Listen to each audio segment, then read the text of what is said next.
Hello friends. आज मैं आपके सामने जो वीडियो लेकर आई हूँ ये पिछले वीडियो का ही कंटिन्यूएशन है। पिछले वीडियो में हमने कार्बोहाइड्रेट के बारे में पढ़ा था और उसके क्लासिफिकेशन के बारे में पढ़ा था। आज हम यहाँ पर देख रहे हैं न्यूट्रिशनल क्लासिफिकेशन ऑफ स्टार्च के बारे में।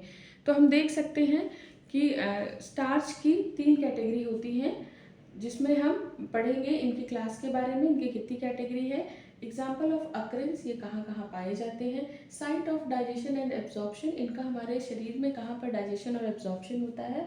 इसके अलावा ग्लाइसेमिक रिस्पॉन्स क्या है ना। ग्लाइसेमिक रिस्पॉन्स का मतलब होता है, जैसे आपने ग्लाइसेमिक इंडेक्स सुना होगा। ग्लाइसेमिक रिस्पॉन्स या इंडेक्स का ये मतलब होता है, जैसे कुछ फूड प्रोडक्ट्स अगर हम खाएं तो वो हमारे ब्लड में ग्लूकोज को तेज़ी से बढ़ाते हैं, है ना। और कुछ फूड प्रोडक्ट्स हम खाते हैं तो वो हमारे ब्लड में ग्लूकोज के लेवल को धीरे धीरे बढ़ाते हैं। तो इस तरीके से जो तेज़ी से ब्लड में ग्लूकोज रिलीज होता है, जिनके डाइजेशन और एब्जॉर्प्शन से ब्लड में तेज़ी से ग्लूकोज रिलीज होता है, उसका ग्लाइसेमिक रिस्पॉन्स ज़्यादा होता है या लार्ज होता है और उससे ग्लूकोज लेवल अचानक से बढ़ती है। और जिनका कम होता है, जिनमें ग्लूकोज कम रिलीज होते हैं या कम नहीं, सॉरी, धीरे धीरे रिलीज होते हैं, तो उनका ग्लाइसेमिक रिस्पॉन्स स्मॉल होता है। ठीक है, तो हम ग्लाइसेमिक रिस्पॉन्स की कैटेगरी में के रेफरेंस में भी हम इसको पढ़ेंगे। ठीक है, तो देखिए क्लास जो होता है जिसमें हम बात कर रहे हैं रैपिडली डाइजेस्टेबल स्टार्च। रैपिडली का मतलब ये होता है तेजी से, है ना।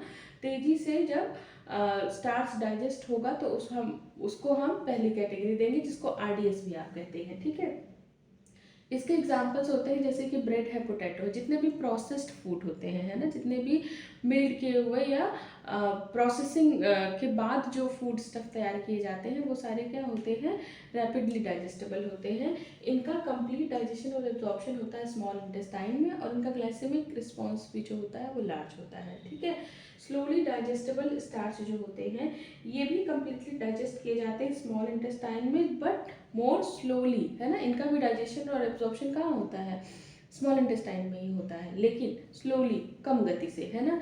इसमें देखिए starch poorly accessible to enzyme such as a portion of that is partly milled grains and seeds and in foods with a dense structure.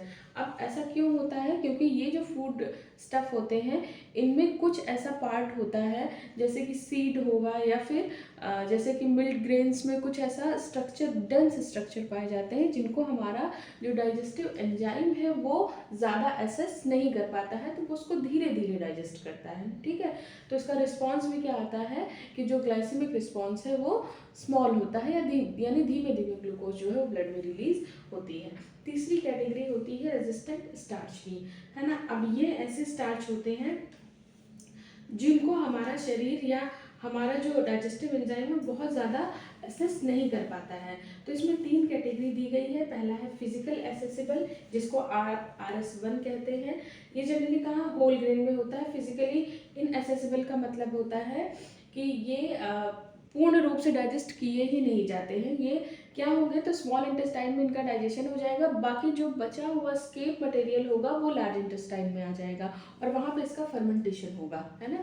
Fermented होंगे और इससे कोई भी ग्लूकोज मॉलिक्यूल अब नहीं निकलेगा। ठीक है, जो माइक्रोफ्लोरा हमारे लार्ज इंटेस्टाइन में वो इसका फर्मेंटेशन करते हैं। जनरली ये स्टूल फॉर्मेशन, बल्क फॉर्मेशन में मदद करते हैं। तो फिजिकली एसेसिबल का, इनएसेसिबल का मतलब है कि इनको हमारे एंजाइम डाइजेस्ट कर ही नहीं पाते हैं, मतलब ये as it is large intestine में चले जाते हैं, इनका फर्मेंटेशन होता है, जैसे ये होल ग्रेन में पाए जाते हैं।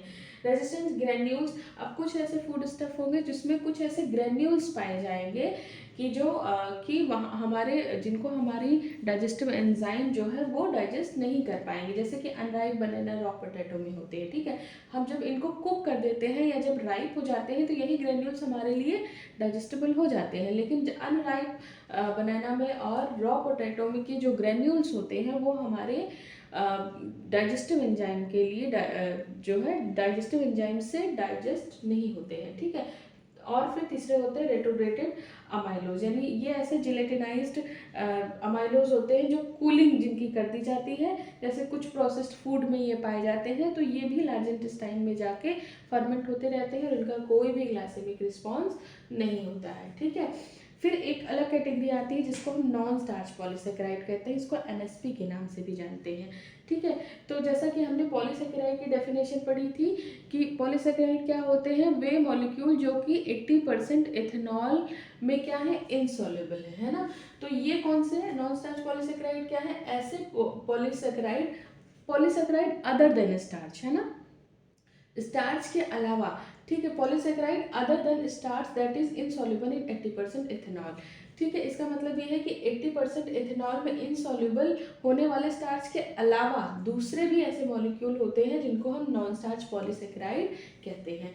ठीक है, ये इनकी खास बात क्या है कि 90% प्लांट सेल वॉल में पाए जाते हैं। ठीक है, इनकी ये विशेषता है कि ये सेल वॉल का मतलब कवरिंग पे ज़्यादा ये होते हैं, जिनको जो जनरली क्या है कि पॉलीसेकेराइड है लेकिन ये स्टार्च नहीं देते हैं ना, इनका जो कंटेंट है वो स्टार्च का नहीं होता है। तो इस तरीके से हमने न्यूट्रिशन क्लासिफिकेशन ऑफ स्टार्च के बारे में पढ़ा। Okay, thank you friends.